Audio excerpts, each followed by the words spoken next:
18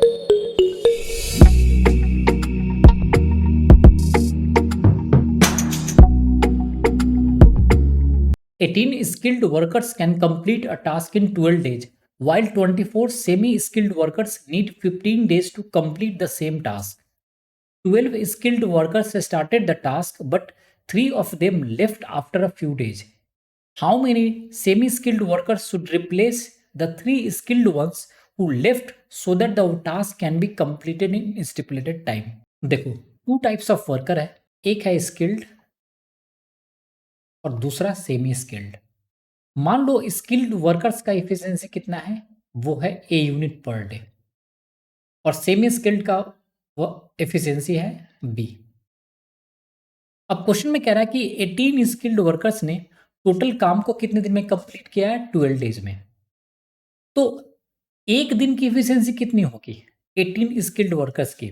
simply 18 into a unit. और ये काम कैसे हुआ होगा? 18% काम के होंगे, फिर से 18, फिर से 18, फिर से 18, इस तरह से वर्क कंप्लीट हुआ होगा। तो टोटल इफिशियंसी कितना रिक्वायर्ड हुआ होगा स्किल्ड वर्कर्स का? Simply 18A into 12। देखो सिंपल सा है, मान लो आपको घर में वाइट वॉशिंग करानी है, आपने 3 लेबर को लगाया है और 5 दिन में वर्क फोर्स कंप्लीट हो रहा है, आपका घर की वाइट वॉशिंग कर दे रहे हो, तो कितना लेबर रिक्वायर्ड हुआ होगा? सिंपली 3 लेबर इंटू 5, 3 करके 5 डेज तक, तो 15 लेबर। तो वही कॉन्सेप्ट हमने यहाँ यूज किया है, करेक्ट है। अब कह रहा है कि 24 सेमी स्किल्ड वर्कर्स ने 15 डेज में काम किया, उसी काम को कंप्लीट किया है। तो सेमी स्किल्ड वर्कर्स कितना रिक्वायर्ड होगा टोटल? वो होगा 24, एक दिन की एफिशिएंसी सिंपली 24 बी, और उसमें मल्टीप्लाई कर दोगे 15 डेज से, यहाँ पे 12 डेज से मल्टीप्लाई किया था। और सिंस ये दोनों सेम काम कर रहे हैं, तो इनकी जो कंबाइंड एफिशिएंसी होगी, जो मिलाकर एफिशिएंसी होगी, वो आपस में क्या होंगे? इक्वल होंगे। तो सिंपली आप लिख सकते हो 18 into a into 12 days is equal to क्या मिल जाएगा?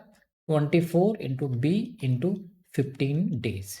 यहां से डे कैंसिल है, सिंपली 12 से ये 24 2 से ये 9, 3 से ये 3 और 3 से ये 5। दैट इम्प्लाई आपको ये पता चल गया कि 3A is equal to 5B है। मीन्स 3 स्किल्ड लेबर की इफिशियंसी, जो 3 कुशल श्रमिक है, उसकी इफिशियंसी 5 हाफ स्किल्ड लेबर के बराबर है, करेक्ट। अब क्वेश्चन में ये कह रहा है कि 12 स्किल्ड वर्कर्स ने काम को स्टार्ट किया है, करेक्ट है। ये क्वेश्चन तो ऑलरेडी सॉल्व हो चुका है, लेकिन थोड़ा सा जो लैंग्वेज में ट्विस्ट है ना, उसको समझ लो। कह रहा है कि 12 स्किल्ड वर्कर्स ने काम स्टार्ट किया। आपको पहले से पता है कि अगर 18 स्किल्ड वर्कर्स काम किए होते तो इस काम को कितने दिन में कंप्लीट कर रहे थे? 12 डेज में। तो अगर 12 स्किल्ड वर्कर्स ने काम स्टार्ट किया तो टोटल कितने दिन में काम करेंगे? सिंपल सा है, 18 डेज में। वो कैसे? वो सिंपल सा है, आप कैसे लिखते हो? 18 skilled into 12 is equal to, अब हो गया 12 स्किल और इंटू डे निकालना है, तो 12 से ये 12 कैंसिल, तो टोटल 18 डेज में स्किल से ये स्किल कैंसिल हो जाएगा, तो 18 डेज में ये क्या हो जाएगा? काम कंप्लीट हो जाएगा।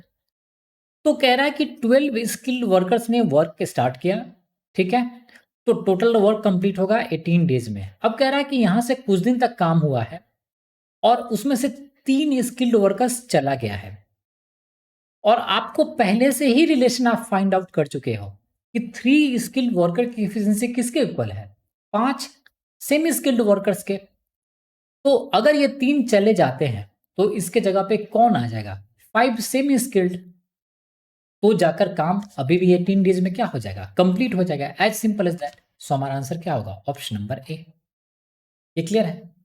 सो इस क्वेश्चन में कुछ भी नहीं है, सिर्फ लैंग्वेज का अंडरस्टैंडिंग है। So thanks for watching the video.